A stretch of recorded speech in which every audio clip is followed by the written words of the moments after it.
Hey, my friends. Andy Kennedy here with Inner Self Lightworks, and I am piggybacking on our last episode, which I just filmed for you, on seeing the energy, where we were rubbing our hands together and seeing the energy. So I'm still in this magic space. So if you haven't watched that video yet, go back to hear the story of how I got into this magical space. But this episode on Into the Woods is going to be on elementals. And this is where I go a little too far maybe for some of you down the rabbit hole. But I know that most of you are in this space and you get it, that there are elementals all around us. When I lived in Scotland, actually before that even, when I lived in Oregon, I was introduced to the elemental realm. So some people know that as fairies or shapeshifters, animal spirits, the spirit realm. But the elementals are our tiny little friends, and they're always around us in the forest. So I'm going to spin the camera around so you can see where I am, and then we're going to be walking up this trail. So what I love to talk about when I talk about elementals and fairies and our mystical but also magical and very playful friends in the woods, because they live in the woods. Sometimes they hang out in the woods near our homes, but typically you can find them in the woods. And it's not a realm that you can see, at least I can't see them with my eyes, but I can feel them. And when I feel them, even just saying the word fairy, when you feel them around you, it starts to hurt, for me at least, right here. I start to feel something back here.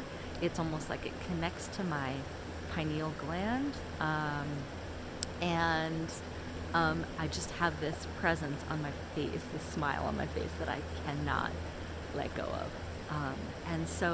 When I lived in Oregon, it's a very wet, moist place, and the forest is very dense and green and beautiful and thick.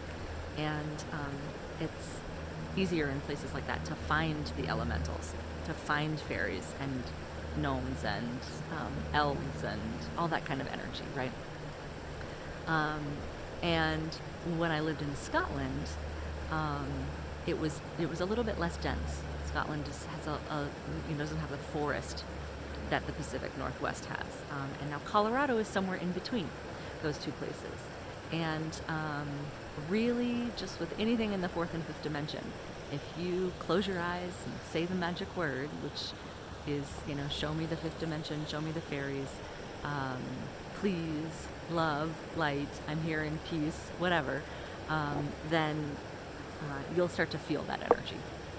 And so I'm going to just put the camera out in front of me while I am hiking through this beautiful, dense woods and talk to you about how we look for signs of these beautiful, magical spirits. And if any of you know what it looks like to in the woods to find a little fairy glen. They are typically around water, and so that's why I wanted to film this here.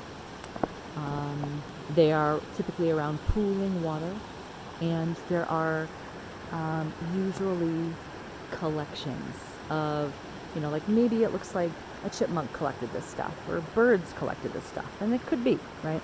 But there's the magic of how the placement of the plants are. So, for instance, over here in this beautiful rocky area, there is moss. And the moss is a good indicator because it's very soft and a place where elementals like to hang out. So this little place down here is a cute little fairy glen. And sometimes too where the water is trickling, so trickling in, but I'm looking across this creek and I see that space over there, the rocks, the hidden little nooks and crannies in the rocks. And if the creek wasn't so high, I would try and cross and take you over there, but I have a feeling I mean, even also, this is the other thing I wanted to show you. I was going to say, I have a feeling we'll find some other stuff.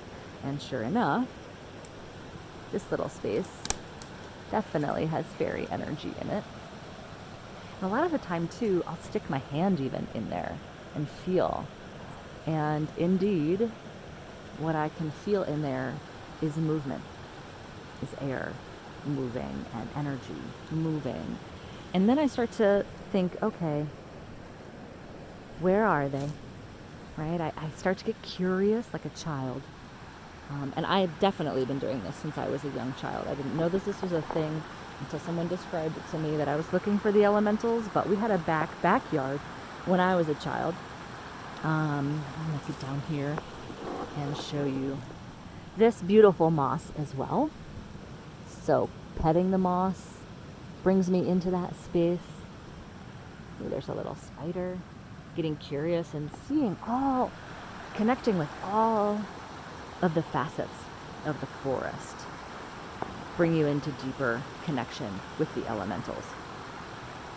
And I'm in a space in my life where I don't really care what people think when I talk about this stuff anymore. I used to be embarrassed or nervous or shy about talking about the elementals, but it invokes an inner self, an inner child in all of us when we talk about fairies. We talk about that magical piece of fairy tales that we may think are make-believe, but they aren't, right? What's real and what's not. And so again, just slowing down when you're in the woods and connecting with this beautiful tree, for instance. This beautiful old dead tree. Who's living inside of here? Right, surely there's some animals in there, and there are probably fairies.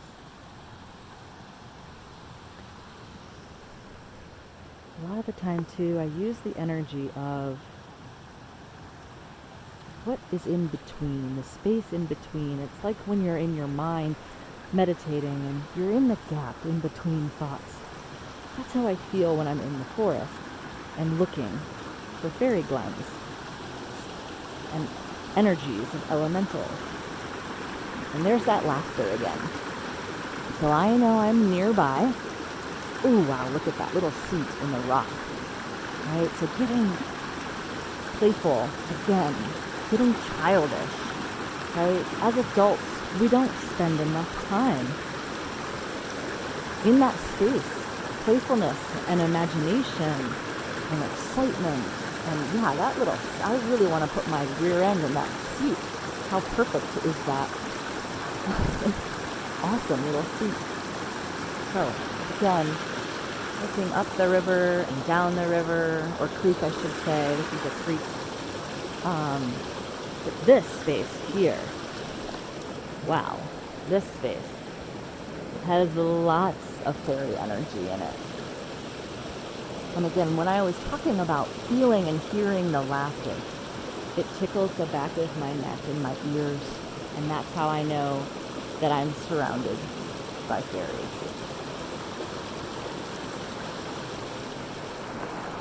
So, just a few minutes on the fairies and the elementals and all of that, and whatever part of reality you feel like that is or is not for you, coming into this magic space at least invokes the magic and the joy and the youthfulness in yourself, keeps us young, keeps us playful, keeps us curious about life, and that's where the magic happens. Thanks for watching, guys. See you next time.